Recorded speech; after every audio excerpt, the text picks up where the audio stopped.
Kailan po kayong magbabalik loob sa loob ng iglesia? Kailan po niyo isasagawa ang tunay na pag-aalaala sa Panginoon Diyos na natutuhan natin sa sugo at sa kapatid na Eranio Manalo na itinataguyod ng kapatid na Eduardo Manalo? Kapag mahina na po ba ang inyong katawan?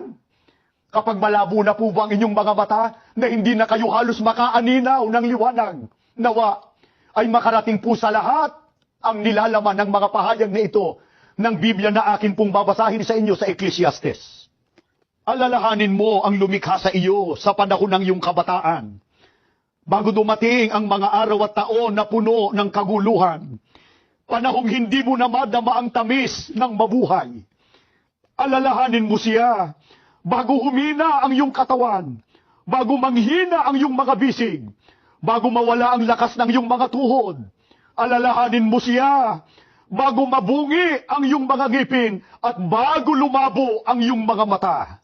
Alalahanin mo siya bago manumbalik sa lupa ang ating katawang lupa at ang ating espiritu ay magbalik sa Diyos na may bigay nito. Umaasa po kami na ang palatuntunan ito ay nakatulong sa lalong ikatitibay ng pananampalataya ng mga kaanib sa Iglesia ni Cristo at maging kasangkapan nawa ang programang ito sa pagbabalik loob sa Panginoon Diyos.